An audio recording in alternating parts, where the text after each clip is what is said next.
Et nous sommes à présent avec Marwan Chahine, journaliste franco-libanais. Bonsoir et merci beaucoup d'avoir accepté notre invitation. Vous publiez aux éditions Belfond un ouvrage intitulé Beyrouth, 13 avril 1975, autopsie d'une étincelle.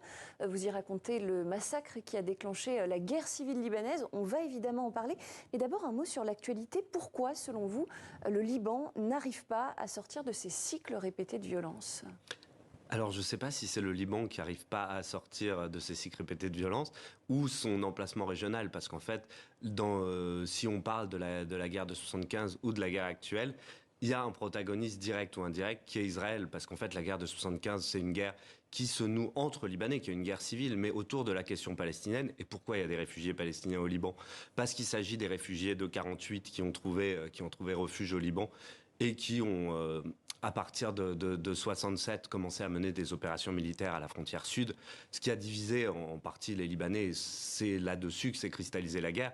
Et la guerre actuelle, moi je l'interprète comme une escalade, une escalade qui a été décidée unilatéralement par les Israéliens, parce que depuis un an on était dans une guerre de basse ou moyenne intensité, et que depuis fin septembre, Israël a décidé de faire venir, d'entrer dans une guerre totale, on pourrait dire.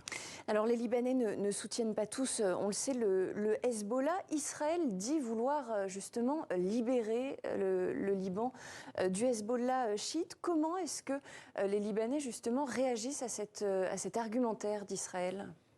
Oui, ils ne sont pas dupes en fait, parce que certes, les Libanais et de toutes les communautés, y compris de la communauté chiite, sont critiques et parfois très critiques du Hezbollah. Le fait est que actuellement, on est dans une situation de guerre avec un pays étranger qui frappe principalement le Hezbollah, mais qui en fait ne fait pas de distinguo entre cible civile et cible militaire, puisque en réalité, comme il le disait dans le porte-parole de l'armée israélienne, le disait lui-même, ils auraient touché 1500 personnes, agents potentiels du Hezbollah, sachant qu'il y a des militaires et des non-militaires, puisque le Hezbollah n'est pas qu'une milice, mais aussi un parti politique et a aussi un rôle dans la société, mais surtout qu'il y a environ 2500 morts au Liban. Donc voilà, je vous laisse faire le calcul. En réalité, il y a beaucoup de civils qui sont tués. Et au moins momentanément, il y a une forme d'unité. Oui, alors d'unité, il va y avoir des critiques, mais en fait, il y a quand même le sentiment qu'Israël attaque le Liban, en fait, et pas seulement le Hezbollah. Dans votre livre, vous racontez l'étincelle qui a déclenché la guerre de 1975, ce massacre d'un autobus transportant des Palestiniens par des chrétiens, presque 50 ans après. Est-ce que vous pensez que le Liban peut replonger dans une guerre civile comme il l'a connue en 1975 ? J'espère pas, mais le fait est qu'il y a des éléments qui sont un peu semblables, et je pense une des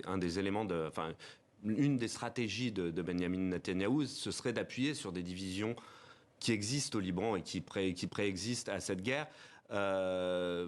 J'espère que les Libanais sauront tirer des leçons du passé et ne reproduiront pas les mêmes erreurs. Et en même temps, votre livre démontre bien que les Libanais restent aussi divisés sur les questions de mémoire. Les Libanais ne font pas tous la même lecture des événements passés. Oui, c'est très juste. Et c'est aussi pour ça que j'ai écrit ce livre, comme une tentative d'écrire un récit qui pourrait justement servir de base pour une mémoire nationale. Et mon initiative est pas unique. Il y a plein de gens qui œuvrent à ça.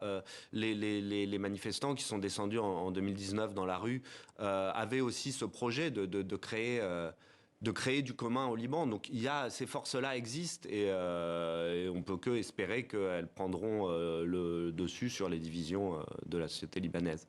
Société libanaise, Liban qui est un pays, on le sait, déjà meurtri sur le plan économique, social, politique aussi. La situation politique reste complexe. Quel dénouement, selon vous, le pays peut aujourd'hui espérer ?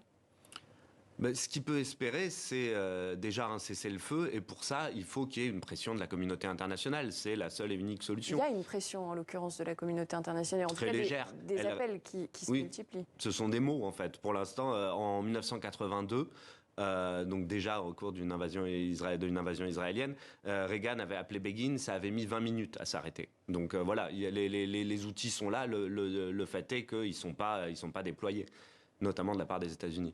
Donc les États-Unis devraient, selon vous, aller plus loin. Ah oui, il devrait. Oui, c'est la seule façon. Et on a bien ce dont on a l'impression depuis presque un an, c'est que si personne n'arrête Netanyahou, il va continuer. Donc il faut une intervention extérieure et immédiatement. Merci beaucoup à vous, Marwan Chahine, journaliste et auteur de Beyrouth, 13 avril 1975, autopsie d'une étincelle, un ouvrage à retrouver aux éditions Belfond. Merci d'avoir répondu à nos questions.